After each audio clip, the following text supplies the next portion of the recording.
Hey everyone, it's Doug Barton, director of the UWBC, and we're back for another episode of Catalysts and Cars Getting Coffee. I'm here with Alberto Ruocco. Hey, good morning, Doug. How are you? I'm good and thirsty. So we're leaving the parking lot here at Alliant Energy in Sun Prairie, Wisconsin, world headquarters. Am I right? Yes. Yeah, indeed. Excited to talk to Alberto. I think it was probably 2-3 years ago we sat down for a breakfast nearby and really got a sense for kind of the things we're all grappling with, and I just always appreciated his perspective and his contribution. So Yeah, likewise. so we're just going to jump into the conversation. Alberto, also, you've announced that you are retiring from this position. I am. That's One public, week. right? Yes. 1 week to go. So we're getting you, I guess one could say, at the tail end of a 40-year career in tech. Right. I've seen a lot of change in 40 years. No doubt. Yeah. So we'll talk a little bit about that arc, but then we'll also, let me take this off Matt Max. Sure. It's driving a little hurried right now. Calm myself down. But we'll talk about that arc, and then I think what I'd like to do is also just get your take on the latest wave crashing ashore, which is AI or even agentic systems. And we may have to do that right after we get coffee. So we'll be right back with our coffee. Sounds good. We need the coffee. Indeed. Say that again? We're back with the coffee. Cheers, cold Doug. Coffee. Cold, yeah, right. Well, you know, it's summer. Yes, it is. I don't know why I'm stuck on hot coffee no matter what the Well, that's an important, date is when you get to flip from hot to cold. Indeed. Yeah. All right, good. I just checked that the audio's on. So where were we? Were we talking about your Well, history we were getting you were introducing my very long and winding road of a career. Shall we begin on how you studied architecture with a minor in mechanical engineering? And Wow, you have a good memory. I do. Thank you for that. Yeah. So I did that, but along the way, the PC was introduced, and I was introduced to the PC, and I sort of got intrigued by that. Yeah. And so I wasn't thinking that I would necessarily go into a technology career at the time, but I was definitely curious about it. Yeah. And so eventually when I started doing internships and working became maybe a possibility, more so than what I originally. I also realized I wasn't that good an architect, or at least I wasn't very good at drawing. So I thought, well, if I learn how to use a CAD system, maybe I can, so that sort of pushed me toward the technology. Indeed. Yeah. Indeed. But the idea, people say, well, how do you, use your architecture? The thing that really makes sense to me is that if you think about a building, it's a set of subsystems that all have to come together to, sort of deliver protection and safety and climate. And technology is like that too. It's a set of subsystems, components of a stack. And that logical breakdown of the problem and the design very much has always made sense to me. Kind of the planfulness and thoughtfulness that's required to make a system of systems work. Exactly. That's going to serve us well. It took me a long time to realize that when people said design thinking, well, that's what I studied. That's essentially what my degree is in. They just gave it a name. Yeah, exactly. Just a word on that. We had the head of design at IBM, Phil Gilbert, who wrote a book, Irresistible Change, speak at our Wisconsin Symposium. And I think the key lesson that comes out of that is that with all the changing winds of technology and capabilities, there still is something to keep first. Keep in mind what the business outcomes you're shooting for. Yeah, whether absolutely. those outcomes are for a customer, the outcomes are for employees, etc. Well, I do think that the technology industry, when whoever it is, whether it's a service provider or a vendor or technology provider, if they lose sight of that, they've sort of lost their way, right? Because the technology in and of itself, it's interesting, it's fascinating, but it's designed, it's a machine to provide a purpose, right? It has to enable something. Yeah. The other thing, just that word architecture, and I know, you studied it perhaps in a different context, but I think architecture is going to be one of the most important things for us to get right about our future. Some people talk about data quality. That's an input into, a well-formed system, especially when we, in the advent and presence of AI and agentic systems. But also our architecture has a fundamental new demand. It's almost like people can go from idea to like a technology artifact, and they want to deploy it. Yeah. They don't want to just vibe code it and have it sit on their hard drive. they may want to go beyond that. And I think the notion of architecture and who has permission to create technology processes, artifacts, it's going to require some thoughtful architecture, or it's going to be a mess. I mean, in the context of creating something for yourself, not as big a deal, right? Yeah. Right. If you're creating something for a company and a business and you're trying to do something for customers, very different. Yeah. And the word permission is a very important one because, the notion of designing security in becomes more and more important as the elements of the architecture essentially become more virtualized from where you're sitting, right? Yeah. Where is the server? Where is the storage? What part of the network am I navigating? You need to know at some level that all of that is secure as you're either creating or consuming data, right? Yeah. It's a good point. Yeah. Good point. Well, let's go unpack your career a little bit, and then we'll go to the kind of current moment we're in, and we'll probably come back to some of the things we talked about here. But, you got to serve in some interesting capacities. Like you were counsel to a lot of great CIOs for a period of time, and then you worked for a bunch of consultants. West Monroe is someone I followed for quite a while. They're doing really innovative stuff, and you were the CIO for that team. Right.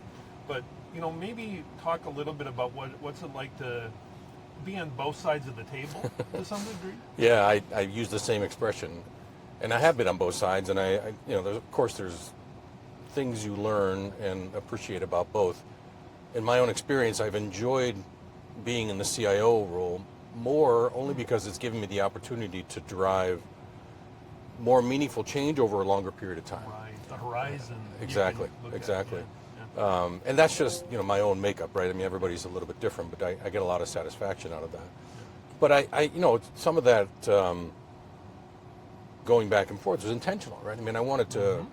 There was a time, fairly well into my consulting career that I thought, okay, I kind of got this. I want to know what it's like to be in the chair, right? And I can't say that all those periods of time in the chair were perfect or, without issues, but, I did learn a lot by having the opportunity to see other CIOs, mostly good, some not so good, learn from what they were doing and apply that to my own situation. Yeah, the process of advising, whether as a consultant in a strategic sense or when I was at Gartner as an advisor, is interesting and intellectually challenging, but for me, someone who's interested in sort of practical, real solutions that stick, I was too far removed from the action, right? So I wanted to get back in the action. That was the difference for me as far as, career choice.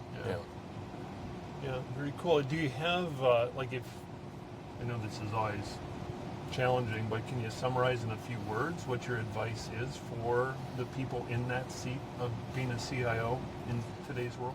Yeah, interesting. I was just talking to somebody about this earlier. I think humility is really important. There's a sort of a high premium in some circles on, technical competence or expertise, and it's, in my view, it's impossible to be an expert on all the technologies you need to know all the time. And so you have to learn to assume that what you knew yesterday may or may not apply today.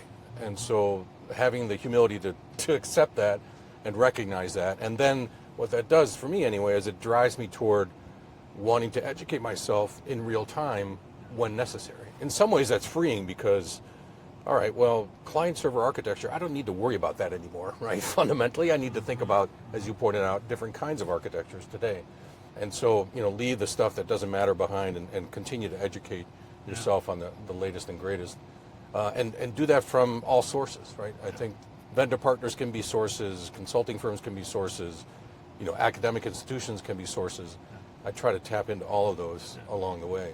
Let me insert here Sure. that I noticed you were of service to our Erdman Center in our Wisconsin School of Yes. Business as a board member that's famous for its service in operations management and technology, source of a great technology strategy and product management degree. Yeah, I love that days. program. We get to work with that team over there, whether it's Enno Simpson or David Dwight and others. They're terrific people. It's a great program, and I mean, I did a little bit of research on what else is out there across the U.S. in a similar fashion. I don't think there's a lot of other programs quite like it. Yeah. And so that's one of the reasons that I was interested in maybe being an advisor. And part of what was interesting in the experience was the backgrounds of the students, and not only what they were coming from, but what they were interested in going to. Yeah. Yes, of course, many of them specifically around a technology. So one example is one of the students that I worked with is now working for a cybersecurity firm as a product manager, right? That's maybe what you think of, but there's a lot of different types of product management roles that exist today in the market that this program can prepare you for. In my career, I'll just a little bit about my background. So I studied accounting and finance in my undergraduate. I'm sorry. Yeah, no kidding. Tell me about it. But what a great foundation it would later be. Oh, And absolutely. It gave me the insight after my couple of years with Price Waterhouse and my CPA to actually know what it's like to inhabit the roles of finance. And so I became a product manager and then a product marketer selling to finance. Interesting. So Yeah. CFO was my jam.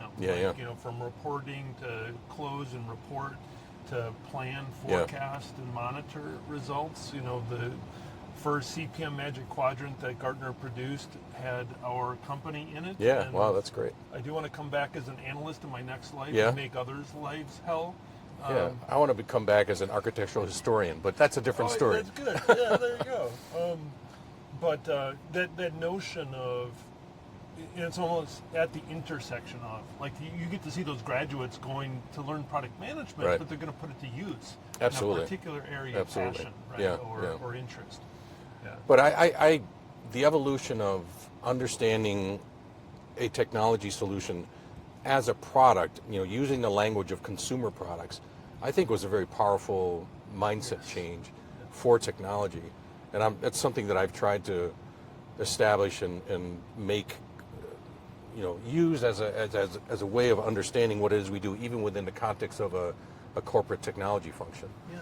And I think it serves not only the technologist well, because you start to frame it, in the way that you think about a product, consumer product, with periodic improvements and, sort of a defined scope of functionality, things like that. But it makes the end user, who isn't a technologist, begins to understand it better Common as well. language, Exactly. it's a translational space. Exactly. It really is useful. Yeah. Yeah, early in my career, it felt like we were just reaching at how to do this. We were just learning, because remember that was 30 years ago. But Jeffrey Moore's work about whole product, Sure, yeah. about crossing the chasm, Yeah. about the sort of adoption of technology. Yeah. Of course, that was built on, I think, Everett Rogers' early work about technology adoption. He introduced the technology adoption life cycle.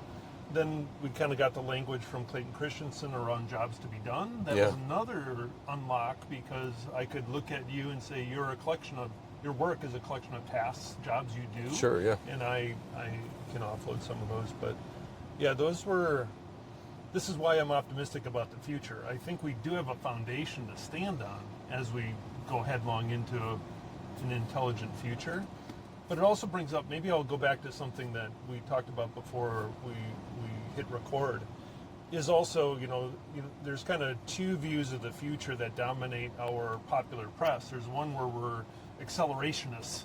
GDP is going to go from growing at 2% a year to 10% a year.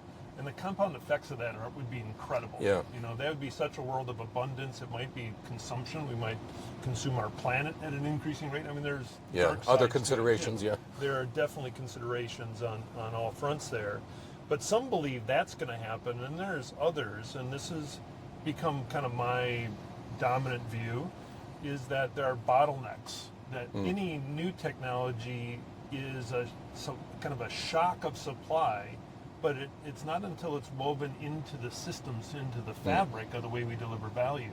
And I think the examples are, in the earliest days, the steam engine shows up. It can produce work, so it's not Right.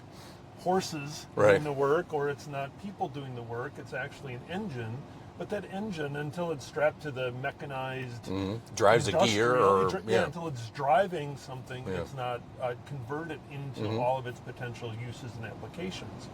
And so you can think of the 17 links in a chain. Some are weaker than others. But Well, it's a good metaphor, right? Because, conceptually thinking about that value chain holistically is really important. And I do think that your point about making sure that you understand where the potential weaknesses are is critical. I think folks don't always necessarily try to think about end to end, what from the raw product to the finished good, but a lot happens in between.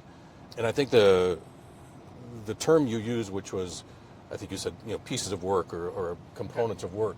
If you start to break down what agents are doing, that's essentially what we're doing now, right? At some point, that set of agents might come together and take over more and more of the value chain. I don't think that's going to happen everywhere, right? I think there'll be some places where it does happen. I think the argument, the sort of counter argument to, looking at an existing value chain and trying to make sure you understand the weak points, some people would say, well, that's not the right way to look at it. They say, well, what you should do is step back and try to think of it completely differently. And I think that can serve as well, right? It doesn't always get you to the best answer, but, I think you need to challenge yourself both ways, right? Because there's inherent value in the status quo of that value chain, right? At some point, somebody designed it in a certain way for a certain reason, and trying to understand that, I think, is important. And it exists in a certain context where that might have been valuable as they couple all these things together. There's a guy who was involved, Jim Barksdale, was part of Mosaic and then what became Netscape. Yeah. He was a former IBMer. One of the things he said is there's only two business strategies, bundling and unbundling. And to some degree, you can see that. Yeah. What is streaming Netflix but an unbundling of cable, right, delivered now over the internet in a highly personalized way. So that's an unbundling, and of course now people are rebundling those back together. Hulu and Disney and all those other properties are coming back together. But I do think that one of the things that's interesting, I mean, of course, right, we've been thinking about it and designing artificial intelligence systems for a long time. And so one of the things that I think is interesting about where we are today is for, I'll say, the broader population that's not into technology, this is a brand new thing to think about, right? But for technologists, it's really an evolution, right? That I think is now we're beginning to think, how can we really leverage what this might do? And we're beginning to put design technology in such a way that to use the term, the human technology interface begins to blur in a positive way, right? Not that I'm a proponent of, certainly in some situations, of taking the human out of the loop, but being able to design a system with the notion that I can interact with the system in a more direct way, I think is a pretty powerful idea. And we have to bring the whole question about what's the cognitive load that humans carry in that partnership too. Yeah, good point. It's being studied quite a bit by human systems interaction, HCI studies, et cetera. I just noticed that we've been talking for a while. Have we? Yeah. We have. I'm going to plug in our next destination, which is to get you back to the office. Yeah, please, go ahead. And then I got a surprise for you. Uh-oh. I think it's a surprise. Let me see how I do this. Let's see. I don't want to go there. I want to add a recent here. What are my recents? How about Alliant There you Energy? go. That's us. And I'll remove them. I don't know why it thinks I want to go to the clock tower. Yeah, I don't know. Fascinating. Maybe next. Yes, I'm not sure what clock tower that is, but you know what? That's going to be fine. So we'll start this. The whole idea of Yale got me thinking. Yale's famous for a lot of things. A great school, by the way, and also famous for its drama program. Yeah, absolutely. So somehow I got bad information from my AI tools that James Lipton was in there. James Lipton did the Inside the Actors. Yeah, studio. Right. Yeah, sure. He's been, let's say, the source of many memes, right? Indeed. And the source of my 8 questions to wrap this up. Oh my gosh, wow, I do. Okay. I have this already here. Are these like quick answer kinds of questions? Yes, they better be. So that's guidance to you, but let me just explain this. He said the best way to understand a life is to ask about craft. And you've been practicing a craft, sure. I submit. So give me your favorite word in the tech vocabulary. What's your favorite word? Binary. Nice. Zeros and ones I think of. What's your least favorite word? Paradigm. That's a good one. Synergy is right up there. Right. Synergy would be up there, yeah. 3, excuse this, but this is the way he asked the question. What turns you on about a tech challenge? What's the turn on in a tech challenge? I would say it's inherently innovative. Right? It's an attempt to do Creative. something better, Yeah. new, faster, stronger, whatever, however you want to think of it. But Yeah. it's Cool. something new. So on the other side of that, what's your turnoff about organizational transformation? You have a turnoff about org Politics. transformation? Politics. They're real. Yeah. They're inherent in the human interaction, but it's a lot of work to manage them. I like to think of politics being from the word poly and many. And Well, having I- a lot of many interests. So The there's thing, a positive the thing that I say, you get two people in a room, there's politics, right? And it's not inherently bad. I think Right. perhaps in this country it is. I grew up in Italy, and we debated politics all the time, and it was just a sport, right? Yeah. But it is a real thing that you have to recognize and manage, Yeah. right? I love the idea of reconciling interests. because Yeah, that's a good thought, I'm not yeah. the only one that has I'm just been careful. impatient. That's why I get frustrated with it. But, All right. Well, Yeah. this is perfect. Then Yeah. give me your favorite curse word. oh, well, it starts with F.